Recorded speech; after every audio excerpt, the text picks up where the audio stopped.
So if you've only just come across this, I would recommend you just quickly go and look at the video this is in response to, just so it makes more sense. But basically, the point of this is that we aren't buying from Tesco for July, so it's no Tesco July. Then August is going to be no Aldi August.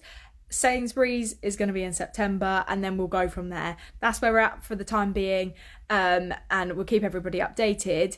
It's not badly thought through at all when you consider that 380 dairy farmers alone, that's just dairy farmers, so not livestock farmers, not arable farmers, no apples, you know, just 380 dairy farmers alone went out of business in the last 12 months. So when you consider that, then yeah, maybe if we get enough traction, I doubt that we would, but you never know, that people start to lose their job in the supermarket. Unfortunately, you have to crack a few eggs to make an omelette, and I feel that if it got to the point where the supermarkets actually noticed what we were doing, they might actually consider just paying farmers a better price, which is what we're aiming for.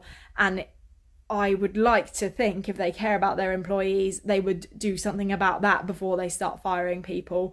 Not firing, but making them redundant. And if you get made redundant, at least you get a redundancy payout. If you're a farmer, you don't get a redundancy payout because chances are you've got no money to give yourself a redundancy payout. There's just no money in the bank. And yeah, 25% of British farmers right now are living below the poverty line. That's British farmers. British. This isn't in another country, this is in our country, and they are living below the poverty line. And I totally understand the cost of living crisis is really bad, but those figures started, that, you know, the first survey that came out was in 2021, so that's before the cost of living crisis. This isn't a new thing, this is an ongoing long-term thing, and we have to do something about it, or we're going to have no British farmers left. If you've got no British farmers left, who is going to feed you in a time of crisis? If you can't suddenly import something like we normally do, I mean, we're getting apples from New Zealand, lamb from New Zealand. What's the point? Nothing against New Zealand farmers, but we don't need your food in our market. We can do it ourselves. Thank you very much. If we can't do it ourselves, fair play, whatever. In the ideal world, we just wouldn't have it anyway, but that isn't the reality we live in. People want what they want. But if you can buy the British version of it, why not? Why not? You know, apples, why are we getting them from New Zealand or France?